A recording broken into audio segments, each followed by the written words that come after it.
সূরাতুল বুরুজ কোরআনুল কারীমের 85 নম্বর সূরা আমরা তেলাওয়াত শুনলাম। বিসমিল্লাহির রহমানির রহিম। আল্লাহর নামে শুরু, যিনি সকলের প্রতি দয়াবান পরম দয়ালু। ওয়াস সামাই যাতিল বুরুজ, শপথ গ্রহ নক্ষত্র শোভিত আকাশের। ওয়াল ইয়াউমিল মাউউদ, এবং প্রতিশ্রুত দিবসের। ওয়া শাহিদিন ওয়া মাশহুদ, এবং যে উপস্থিত হয় ও যার নিকট উপস্থিত হয় তার শপথ। কুতিলা আসহাবুল উখদুদ, ধ্বংস করা হয়েছিল গর্তওয়ালাদের। আন্নারি যাতিল ওয়াকুদ, ইন্ধনপূর্ণ আগুনওয়ালাদের। ইদহুম আলাইহা কুউদ, যখন তারা তার পাশে বসা ছিল। ওয়াহুম আলা মা ইয়াফআলুনা বিল মুমিনিনা শুহুদ, মুমিনদের সাথে তারা যা কিছু করছিল তা তারা প্রত্যক্ষ করছিল। ওয়ামা নাকামু মিনহুম ইল্লা আন ইউমিনু বিল্লাহিল আজিজিল হামিদ, তারা মুমিনদেরকে শাস্তি দিচ্ছিল কেবল এই কারণে যে তারা সেই আল্লাহর প্রতি ঈমান এনেছিল যিনি মহান ক্ষমতার অধিকারী, প্রশংসার্য। আল্লাযী লাহু মুলকুস সামাওয়াতি ওয়াল আরদ, আকাশমণ্ডলী ও পৃথিবীর রাজত্ব যার মুঠোয়। ওয়াল্লাহু আলা কুল্লি শাইইন শাহীদ, নিশ্চয়ই আল্লাহ প্রতিটা বিষয়ে সমস্ত কিছু দেখছেন, সবকিছু সাক্ষী। ইন্নাল্লাযীনা ফাতানাল মুমিনিনা ওয়াল মুমিনাত, নিশ্চয় যারা মুমিন পুরুষ এবং মুমিন নারীকে নির্যাতন করে। সুম্মা লাম ইয়াতুবু, অতঃপর আর তওবা না করে। ফালাহুম আযাবু জাহান্নাম, তাদের জন্য জাহান্নামের শাস্তি রয়েছে। ওয়ালাহুম আযাবুল হারিক, এবং তাদেরকে আগুনে জ্বলার শাস্তি দেওয়া হবে। ইন্নাল্লাযীনা আমানু ওয়া আমিলুস সালিহাত, নিশ্চয় যারা ঈমান আনে এবং নেক আমল করে। লাহুম জান্নাতুন তাজরি মিন তাহতিহাল আনহার, তাদের জন্য রয়েছে এমন জান্নাত যার তলদেশ দিয়ে নহর প্রবাহিত। যালিকাল ফাওজুল কাবীর, এটাই মহা সাফল্য। ইন্না বাতশা রাব্বিকা লাশাদীদ, প্রকৃতপক্ষে তোমার প্রতিপালকের পাকড়াও বড়ই কঠিন। ইন্নাহু হুয়া ইউবদিউ ওয়া ইউঈদ, তিনি প্রথমবার সৃষ্টি করেন এবং তিনি পুনরায় সৃষ্টি করবেন। ওয়া হুয়াল গফুরুল ওয়াদুদ, তিনি অতি ক্ষমাশীল, অতি প্রেমময়। যুল আরশিল মাজিদ, যিনি আরশের মালিক, সম্মানিত। ফাআলুল লিমা ইউরিদ, যা কিছু ইচ্ছা করেন তা করে ফেলেন। হাল আতাকা হাদিসুল জুনুদ, তোমার কাছে কি পৌঁছেছে সেই বাহিনীর সংবাদ। ফিরআউন ওয়া সামুদ, ফিরআউন এবং সামুদ বাহিনীর। বালিল্লাযীনা কাফারু ফি তাকযীব, এত সত্ত্বেও তা সত্ত্বেও কাফেরগণ সত্য প্রত্যাখ্যানে রত। ওয়াল্লাহু মিন ওয়ারাইহিম মুহীত, অথচ আল্লাহ তাদেরকে পিছন দিক থেকে বেষ্টন করে রেখেছেন। বাল হুয়া কুরআনুম মাজিদ, তাদের প্রত্যাখ্যানে কোরআনের কোনো ক্ষতি হবে না, বরং কোরআন এটা অতি সম্মানিত কোরআন। ফি লাউহিম মাহফুজ, যা লাউহে মাহফুজে লিপিবদ্ধ। এই হচ্ছে সূরাতুল বুরুজের সরল অনুবাদ। তো সূরাতুল বুরুজ এটি মাক্কি সূরা, যেহেতু এর মধ্যে আল্লাহ সুবহানাহু ওয়া তাআলা মুমিনদেরকে আল্লাহর বড়ত্ব, কিয়ামত দিবস, আল্লাহ সৃষ্টির কুশলতা নিয়ে আলোচনা করেছেন। আর মাক্কি সূরাগুলোর মধ্যে তাওহীদ, রিসালাত, আখিরাত, আল্লাহর বড়ত্ব, জান্নাত, জাহান্নাম, কোরআনের বাস্তবতা, কোরআনের সত্যতা, এগুলো নিয়ে আল্লাহ সুবহানাহু ওয়া তাআলা সাধারণত আলোচনা করেন। তো সূরাতুল বুরুজ এটি মাক্কি সূরা, এর আয়াত সংখ্যা হচ্ছে 22। এই সূরাতুল বুরুজের মধ্যে 22টি আয়াত আছে। ধারাবাহিক বিন্যাসে এটি 85 নম্বর সূরা। কোরআনুল কারীমের যে 114টি সূরা আছে, 114টি সূরার মধ্যে সূরাতুল বুরুজ হচ্ছে 85 নম্বর সূরা। তো সূরাতুল বুরুজ এর নাম সূরাতুল বুরুজ কেন রাখা হয়েছে? যেহেতু প্রথম আয়াতের শেষাংশে আল্লাহ সুবহানাহু ওয়া তাআলা বলেন ওয়াস সামাই যাতিল বুরুজ, এই বুরুজ শব্দ থেকে এই সূরার নামকরণ করা হয়েছে সূরাতুল বুরুজ নামে। তো বুরুজ মানে কি? আল্লাহ যে বললেন গ্রহ নক্ষত্র শোভিত আকাশের শপথ, এই বুরুজ মানে কি? বুরুজ আরবি শব্দ, বহু বচন, এক বচন হচ্ছে বুরজুন। আর শাব্দিক অর্থ হচ্ছে স্তর বা সিঁড়ি, স্তর বা সিঁড়ি। তো এই বুরুজের একাধিক ব্যাখ্যা রয়েছে, এর মধ্যে তিনটা ব্যাখ্যা আমরা শুনব। প্রথম ব্যাখ্যা হচ্ছে, এখানে বুরুজ দ্বারা উদ্দেশ্য হচ্ছে সেই 12টি মঞ্জিল, যে 12টি মঞ্জিল সূর্য বছরে একবার প্রদক্ষিণ করে। আকাশে 12টি স্তর বা মঞ্জিল আছে, সূর্য প্রতি বছর 12 বার সেটাকে কি করে প্রদক্ষিণ করে, সেখান থেকে 12টি মাস। তো এটি একটা ব্যাখ্যা।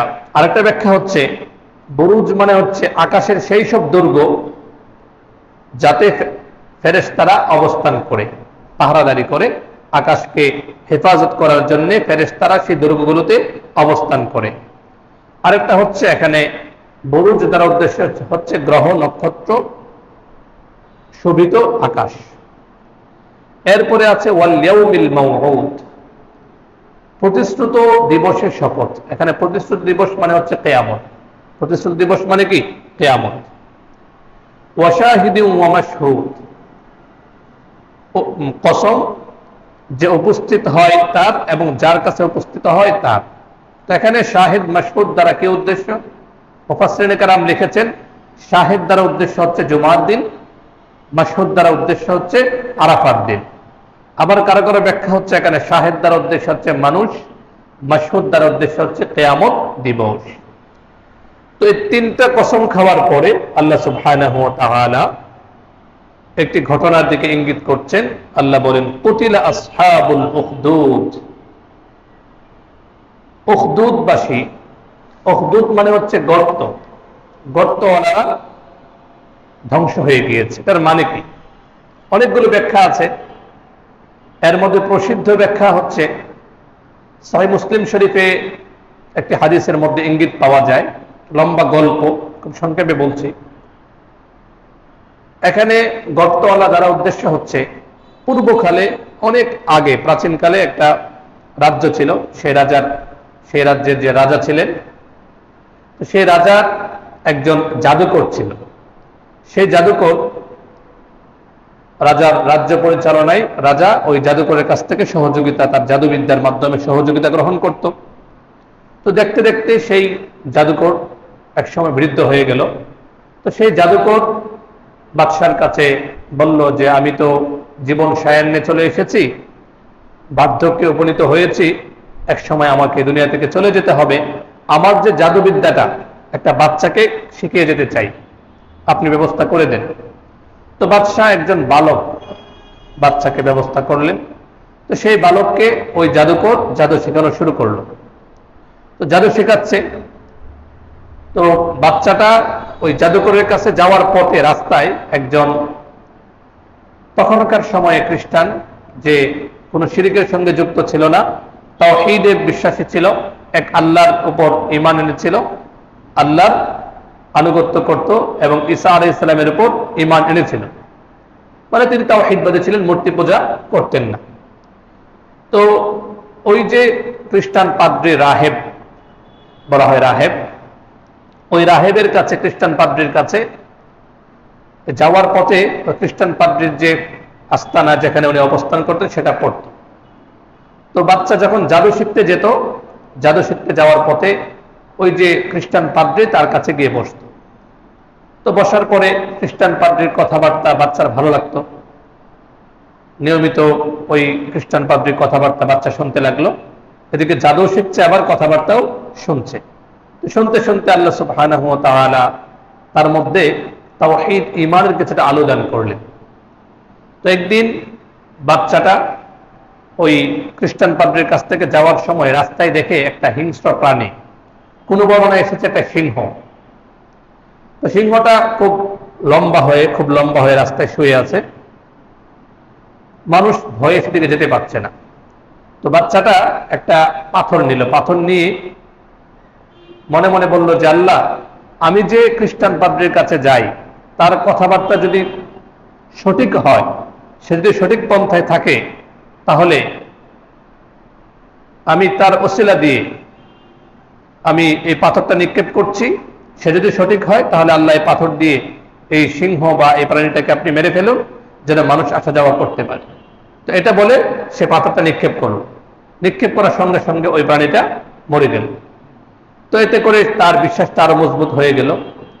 এরপর আরেকদিন ওই বাচ্চা এক অন্ধের কাছে গেল, যাচ্ছিল অন্ধের সঙ্গে দেখা। অন্ধ ব্যক্তি বলল যে আমার জন্য একটু দোয়া করেন। তো বাচ্চা বলল যে আমি তোমার জন্য দোয়া করব, শর্ত হচ্ছে যে তোমাকে যদি আল্লাহ চোখের আলো দান করেন, তুমি ঈমানের উপর অটল থাকবে, তুমি আল্লাহর হুকুম পালন করবে। এই শর্ত যদি মানতে পারো তাহলে আমি আল্লাহর কাছে তোমার জন্য দোয়া করব। তো এই অন্ধ বলল ঠিক আছে আমি মানব।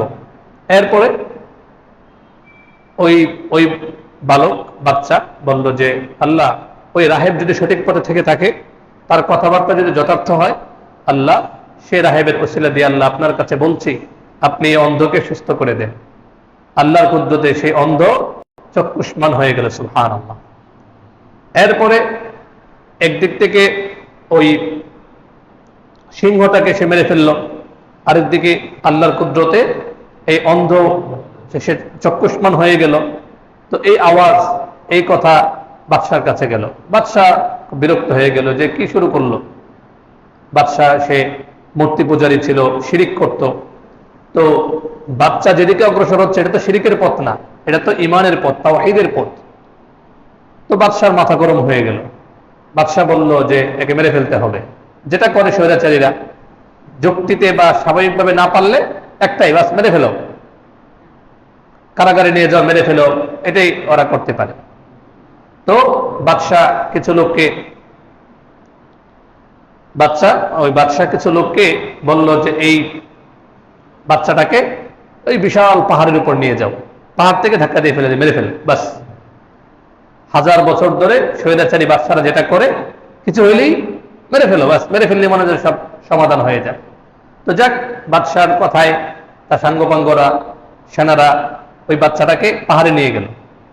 সেই মুসলিমের গল্প, কিন্তু এটা কোনো বানোয়াট না, সেই মুসলিম শরীফের সহিহ হাদিস। তো বাদশার নির্দেশে সৈন্যরা ওই বাচ্চাটাকে ওই পাহাড়ের উপর নিয়ে গেল।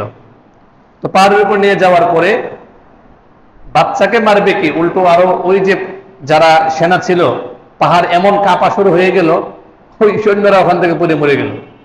বাচ্চার কিছু হলো না, বাচ্চাকে আল্লাহ রক্ষা করলেন, সুবহানাল্লাহ।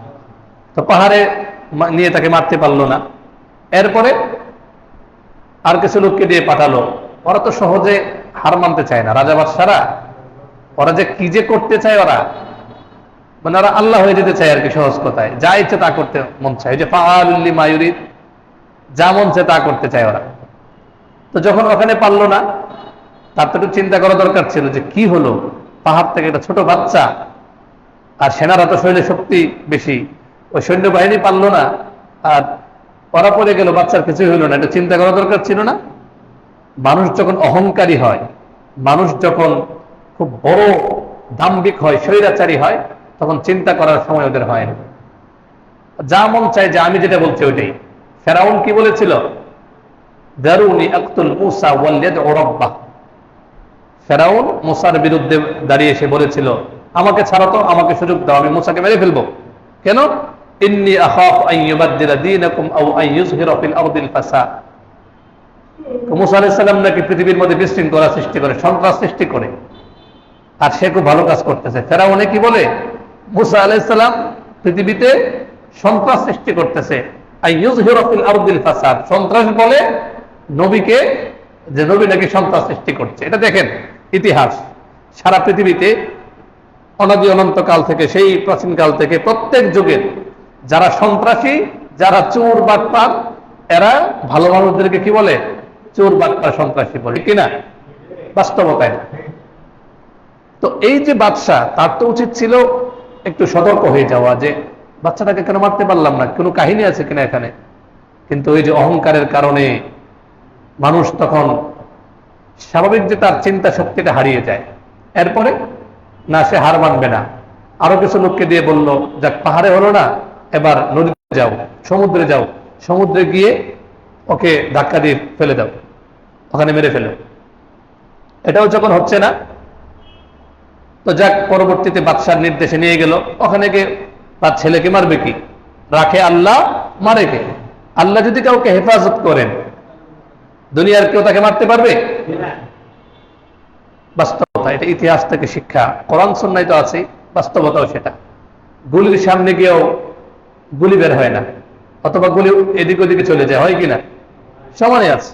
গতকালকে একটা বই পড়ছিলাম মুক্তিযুদ্ধের ইতিহাসের মধ্যে, উনি একজন মুক্তিযোদ্ধা, উনি বলতেছেন যে কতবার যে মনে হলো যে শেষ, পাকিস্তানি বাহিনীর গুলির সামনে একদম পড়ে গেছি, একবারে কালিমা পড়া শুরু করে দিয়েছি, কিন্তু কিছুই হয় নাই। মানে যে কোনো একটা কারণে দেখা যায় তার, সে আমাকে গুলি করে নাই বা আমাকে মায়া লাগলো কিনা, গুলি করে নাই, কিন্তু আমি ঠিকই লা ইলাহা ইল্লাল্লাহ মুহাম্মাদুর রাসূলুল্লাহ পড়া শুরু করে দিয়েছি, শেষ। রাখে আল্লাহ, মারে কি।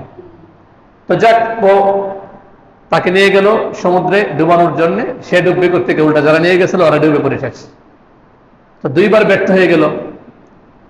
শেষে বাচ্চা রাজাকে লক্ষ্য করে বলল যে, বাদশা, আমাকে মারার জন্য তো আয়োজন, মেরে ফেলতে চান আমাকে, ঠিক আছে, আমাকে যদি মারতে চান আমি বলে দিই আমাকে কিভাবে মারবেন।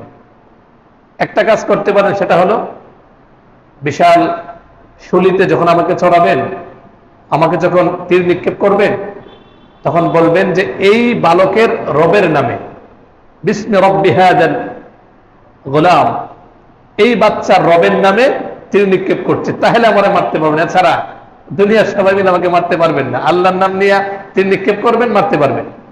ঠিকই বিশাল এক ময়দানে ওই বাচ্চাকে শুলিতে চড়ানোর জন্য করা হলো, বিশাল মানুষ, সব মানুষ জমা হলো। তো যে তীরন্দাজ, তাকে বলা হলো, ঠিক আছে তুমি বলো বিস্মি রব্বি হাযাল গোলাম, এই বাচ্চার রবের নামে।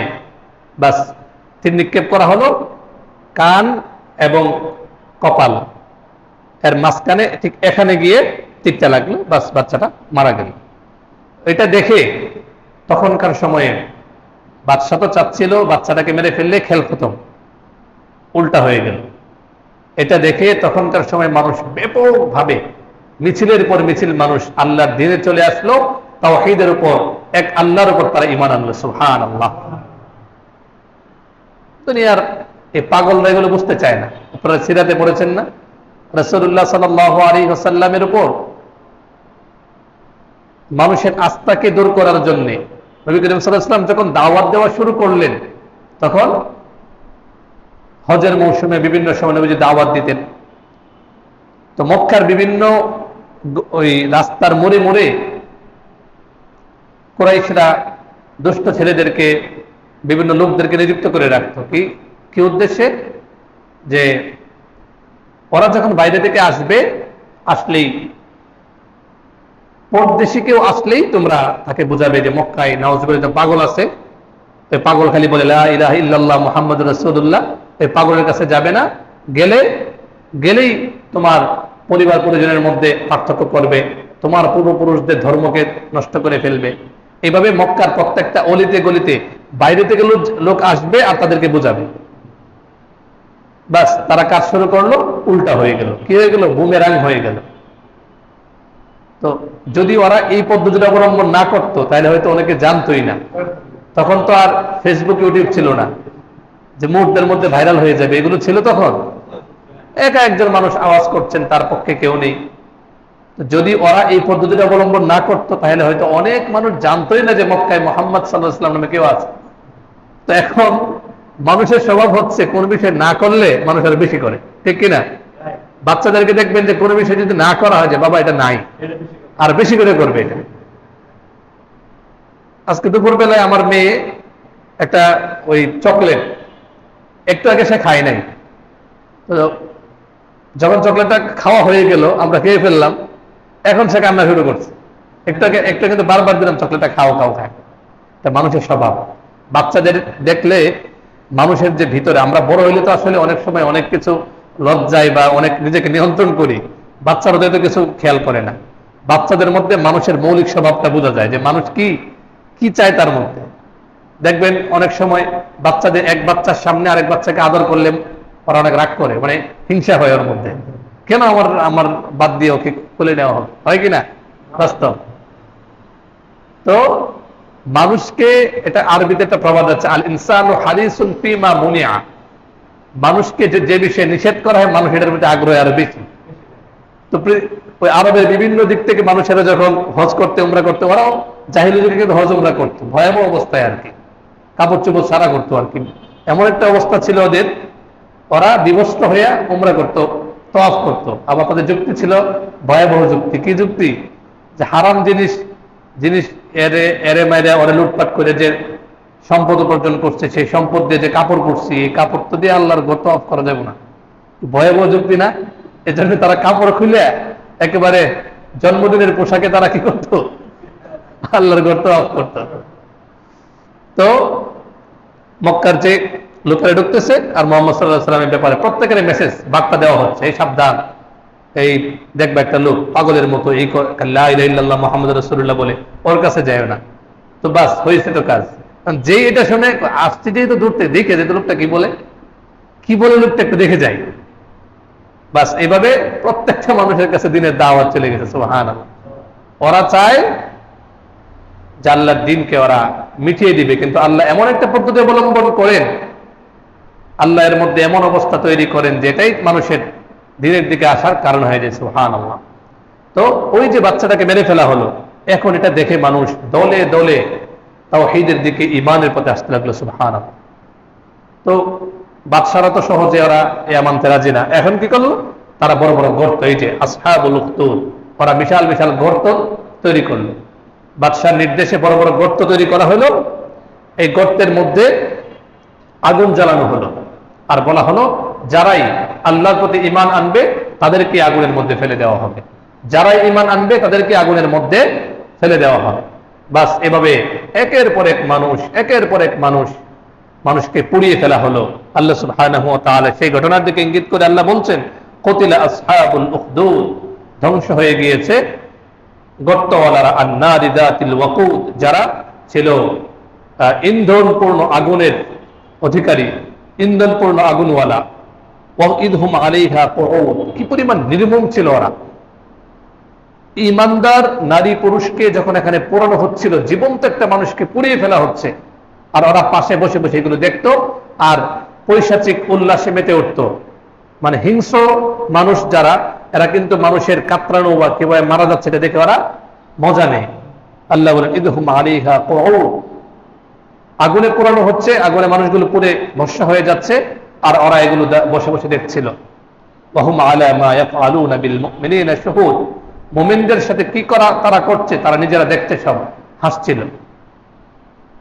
ওয়ামা নাকামু মিনহুম ইল্লা আন ইউমিনু বিল্লাহিল আজিজিল হামিদ। আল্লাহ বলেন এই যে এখান থেকে বুঝে আসে, আপনি কাফেরদের সঙ্গে, ইহুদি খ্রিস্টানদের সঙ্গে যতই মিশতে চান, ওরা আপনাকে অন্তর দিয়ে ভালোবাসবে না, কারণ আপনার সবচেয়ে বড় অপরাধ আপনি ঈমানদার। আল্লাহ বলেন ওয়ামা নাকামু মিনহুম, তাদের প্রতি প্রতিশোধ একটাই কারণ ছিল প্রতিশোধ নেওয়া, সেটা হচ্ছে এই লোকগুলো আল্লাহর প্রতি ঈমান এনেছিল। দুনিয়ার সব মুসলমান যদি কাফেরদের সঙ্গে বন্ধুত্ব করতে চায়, তবু কাফেররা মুসলমানদের বন্ধু হবে না, কারণ মুসলমানদের সবচেয়ে বড় অপরাধ ওদের কাছে মুসলমানরা ঈমানদার। ঈমানের কারণে ওরা কখনো মুসলমানদের সঙ্গে পুরোপুরি সম্পর্ক তৈরি করবে না। তো যাক, পরবর্তী ঘটনায় ইতিহাসের পাতায় পাওয়া যায়। তো এইভাবে যখন ওরা জুলুম করছিল আল্লাহর নির্দেশে, ওরা কিভাবে ধ্বংস হয়েছিল? ওই যে গর্তের আগুন, ওই আগুন গর্ত থেকে আল্লাহর হুকুমে একদম ওই যে বাদশাহ সেনাবাহিনী ওদেরকে পুড়িয়ে একদম শেষ করে দিয়েছে। ইতিহাস শিক্ষা, ইতিহাসের সবচেয়ে বড় শিক্ষা কি? ইতিহাস থেকে কেউ শিক্ষা নেয় না। এটাই হচ্ছে ইতিহাসের সবচেয়ে বড় শিক্ষা। ইতিহাসের সবচেয়ে বড় শিক্ষা কি? ইতিহাস থেকে কেউ শিক্ষা নেয়। নয়তো এই যে জালেম যারা, প্রত্যেকটা যুগে যুগে জালেমরা জুলুম করে, এরপরে যখন জুলুম করতে করতে করতে আল্লাহ সামনের আয়াতে বলছেন ইন্না বাতশা রাব্বিকা লাশাদীদ, আল্লাহ ধরেন না ধরলে ছাড়েন না। বাস্তবতা। কিন্তু এগুলো ভুলে যাই আমরা, হাজার বছর ধরে এগুলো মানুষ ভুলে যায়। জুলুম করতে থাকে, যখন সীমা ছাড়িয়ে যায়, এমন ভাবে আল্লাহ ধরেন টান দিয়ে পুরো জাহান্নামে ফেলে দেন। নাউযুবিল্লাহ।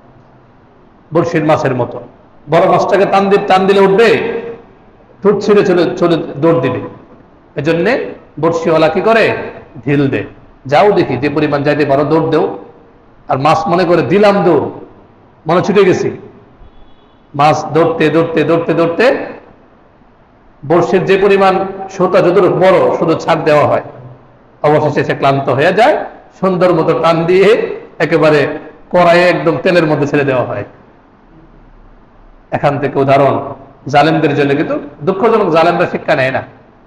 জালেমরা কি করে না, কোনো শিক্ষা নেয় না। ওই আগুন ওই জালেমদেরকে গিয়ে একদম পুড়িয়ে ছারখার করে দিয়েছে। এভাবে ওরা ধ্বংস হয়ে গিয়েছে। কতিলা মানে কি, একেবারেই ধ্বংস হয়ে গিয়েছে। এরপর আল্লাহ সুবহানাহু ওয়া তাআলা মানুষকে তার বরত্বের কথা জানাচ্ছেন, আল্লাহর বরত্বের কথা, যে তোমরা কেন আল্লাহ থেকে বিচ্ছিন্ন? আকাশ মণ্ডল পৃথিবীর রাজত্ব তো আল্লাহর কুদরতি হাতের মুঠোয়। তিনি যা ইচ্ছা তা করেন, যখন ইচ্ছা তা যা ইচ্ছা করতে পারেন।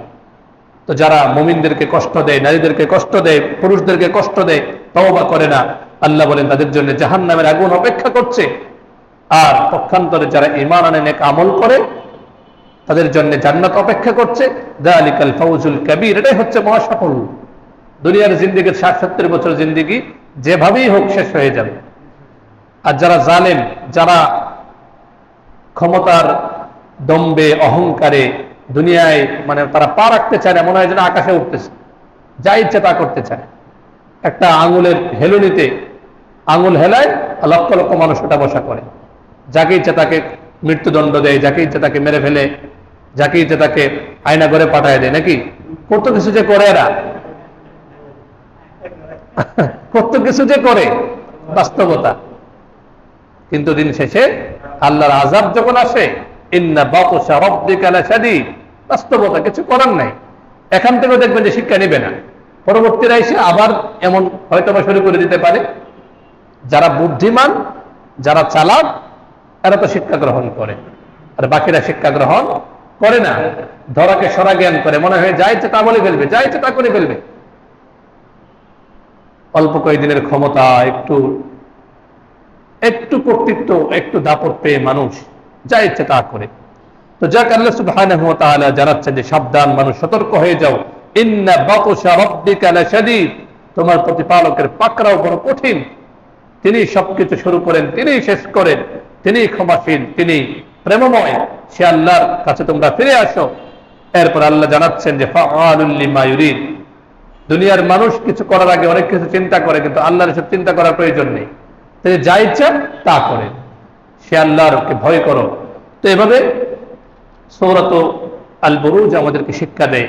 প্রত্যেকটা আয়াতের মধ্যে, প্রত্যেকটা সূরা আমাদের জন্য শিক্ষা আছে, যদি আমরা শিক্ষা গ্রহণ করি। শিক্ষাটা গ্রহণটা করতে হবে। প্রথম শিক্ষা তো হচ্ছে, এখানে আল্লাহ সুবহানাহু ওয়া তাআলা ওয়াল ইয়াউমিল মাউউদের কথা বলেছেন, প্রতিশ্রুত দিনের কথা। সেই প্রতিশ্রুত দিন কোনটা? কিয়ামত। কিয়ামতের দিনের কথা মনে রাখতে হবে। দ্বিতীয় শিক্ষা হচ্ছে, জালেমরা ধ্বংস হয়ে যাবে। জুলুম সাময়িকভাবে হয়তো সে করতে পারছে, পরিণামে জালেমরা অবশ্যই ধ্বংস হবে। সাময়িক হম্বিতম্বি ক্ষমতা দাপট দেখাতে পারে, পরিণামে প্রত্যেক জালেম একদম নিশ্চিহ্ন হয়ে যাবে। এরপরে তৃতীয় শিক্ষা হচ্ছে, বেঈমানরা ঈমানকে সবচেয়ে বড় অপরাধ হিসেবে দেখে। বেঈমানদের কাছে মুসলমানদের আর কোনো অপরাধের দরকার নাই। ওরা কখনো মুসলমানদের প্রিয় হবে না। ওরা সবসময় মুসলমানদেরকে শত্রু মনে করে, কিসের কারণে? ঈমানের কারণে। এজন্য ইহুদি খ্রিস্টান বা ওদেরকে বন্ধু হিসেবে গ্রহণ করার কোনো মানে হয় না। হ্যাঁ, কূটনীতিক প্রয়োজনে বিভিন্ন কাজে ওদের সঙ্গে রাজনৈতিক বা বাণিজ্যিক স্বার্থে থাকতে পারে, কিন্তু সতর্ক থাকতে হবে। কাফেররা, এরা কখনো আমাদের প্রকৃত বন্ধু হতে পারে না, এরা আমাদের শত্রু, সবসময় মনে রাখতে হবে। এরপর আল্লাহ সুবহানাহু ওয়া তাআলা সতর্ক করছেন যে সবসময় আল্লাহর শাস্তি, আল্লাহর বরত্ব, আল্লাহর পাকড়াও যে কঠিন, এটা মাথায় রাখতে হবে। আমি এখন গুনাহের কাজ করছি, জুলুম করছি, মানুষের সম্পদ খেলে নিচ্ছি, এখন হয়তো কোনো অ্যাকশন আমার উপর আসছে না, কিন্তু যখন আসবে অবস্থা খারাপ হয়ে যাবে, এটা সবসময় মাথায় রাখতে হবে। এরপরে আল্লাহ সুবহানাহু ওয়া তাআলা সর্বশেষ বলছেন, বাল হুয়া কুরআনুম মাজিদ, কোরআন হচ্ছে একটা সম্মানিত গ্রন্থ, পঠিত গ্রন্থ। যারা সম্মানিত হতে চায় এরা কোরআনের কাছে আসবে, সম্মানিত হবে। কোরআনকে যদি কেউ অসম্মান করে, কোরআনের তো কিছুই হবে না, কারণ কোরআনকে সম্মান কে দিয়েছেন? আল্লাহ। কোরআনের কিছুই হবে না, বরং যে কোরআনকে অসম্মানিত করতে যাবে সে ধ্বংস হয়ে যাবে। এজন্য আমরা এই কথাগুলো মনে রাখবো, সবসময় কিয়ামতের কথা স্মরণ রাখবো। জুলুম থেকে, জুলুম শুধুমাত্র যারা শাসন ক্ষমতায় আছে তারাই জুলুম করে এমন না। পরিবারের যে বাবা, বড় ভাই বা যে যে অবস্থানে আছে, এখান থেকে জুলুম হতে পারে। প্রত্যেকের হক আদায় করতে হবে, হক আদায় না করে হচ্ছে জুলুম। এরপরে সবসময় আল্লাহর শাস্তির মাথায় রাখতে হবে। আল্লাহ সঙ্গে সঙ্গে শাস্তি দেন না, তার মানে এই না যে ঢিল পেয়ে বা আল্লাহ ছেড়ে দিচ্ছেন বলে যা ইচ্ছে তা করে ফেলবে, এমনটা যেন আমরা না করি। এবং সবসময় কোরআনের সঙ্গে, কোরআনের রাষ্ট্র, কোরআনের সমাজ গঠিত হওয়ার ফিকির করতে হবে, চেষ্টা করতে হবে। আল্লাহ আমাদেরকে তৌফিক দান করুন। আমিন। ওয়া আখিরু দাওয়ানা আলহামদুলিল্লাহি রাব্বিল আলামিন।